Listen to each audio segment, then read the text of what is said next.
प्रभु श्री राम जी की याद कर करके जानकी जी बहुत प्रकार से विलाप कर रही थीं। त्रिजटा ने कहा, हे राजकुमारी सुनो, देवताओं का शत्रु रावण हृदय में बाण लगते ही मर जाएगा, परंतु प्रभु उसके हृदय में बाण इसलिए नहीं मारते कि उसके हृदय में जानकी जी आप बसती हैं। वे यही सोचकर रह जाते हैं कि इसके हृदय में जानकी जी का निवास है। जानकी जी के हृदय में मेरा निवास है और मेरे हृदय में अनेकों भुवन है। अतः रावण के हृदय में बाण लगते ही सब भुवनों का नाश हो जाएगा। यह वचन सुनकर सीता जी के मन में अत्यंत हर्ष और विषाद हुआ। देखकर त्रिजटा ने फिर कहा, हे सुंदरी, महान संदेह का त्याग कर दो। अब सुनो, शत्रु इस प्रकार मरेगा। सिरों के बार बार कटे जाने से जब वह व्याकुल हो जाएगा और उसके हृदय से तुम्हारा ध्यान छूट जाएगा, तब सुजान अंतर्यामी प्रभु श्री राम रावण के हृदय में बाण मारेंगे। लंका में आधी रात को रावण मूर्छा से जागा और अपने सारथी पर रुष्ट होकर कहने लगा, अरे मूर्ख, तूने मुझे रणभूमि से अलग कर दिया। अरे अधम, अरे मंद बुद्धि, तुझे धिक्कार है, धिक्कार है। सारथी ने चरण पकड़कर रावण को बहुत प्रकार से समझाया। सवेरा होते ही वह रथ पर चढ़कर फिर दौड़ा।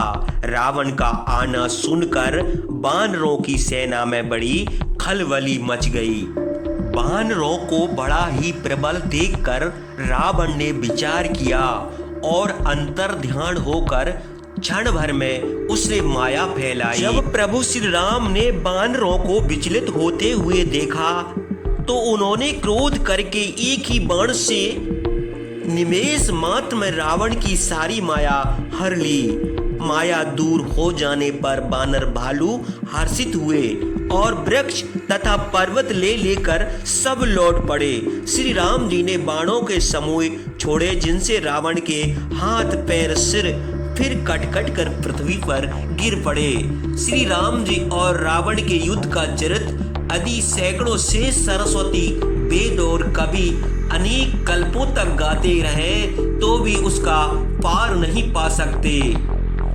शिव जी कहते हैं, हे उमा, जिसकी इच्छा मात्र से काल भी मर जाता है, वह प्रभु सेवक की प्रीति की परीक्षा ले रहे हैं। विभीषण जी ने कहा, हे सर्वज्ञ, हे चराचर के स्वामी, हे शरणागत के पालन करने वाले, हे देवता और मुनियों को सुख देने वाले, सुनिए, इसके नाभि कुंड में अमृत का निवास है।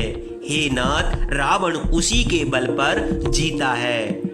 विभीषण के वचन सुनते ही कृपालु श्री रामचंद्र जी ने हर्षित होकर हाथ में विकराल बाण लिए। प्रभु श्री राम ने कानों तक धनुष को खींचकर रघुनाथ जी ने 31 बाण छोड़े। वे श्री राम जी के बाण ऐसे चले मानो काल सर्प हो। एक बाण ने नाभि के अमृत कुंड को सुखा लिया, दूसरे 30 बाण कोप करके उसके सिरों और भुजाओं में लगे। बाण सिरों और भुजाओं को लेकर चले। सिरों और भुजाओं से रहित रुंड धड़ पृथ्वी पर नाचने लगा। धड़ प्रचंड वेग से दौड़ता, जिससे धरती धंसने लगी। तब प्रभु श्री राम ने बाण मारकर उसके 2 टुकड़े कर दिए। मरते समय रावण बड़े घोर शब्द से गरज कर बोला, राम कहाँ है, मैं ललकार कर उनको युद्ध में मारूं। रावण के कृत्य ही पृथ्वी हिल गई। समुद्र, नदियां, दिशाओं के हाथी और पर्वत क्षुब्ध हो उठे। रावण धड़ के दोनों टुकड़ों को फैलाकर भालू और वानरों के समुदाय को दबाता हुआ पृथ्वी पर गिर पड़ा।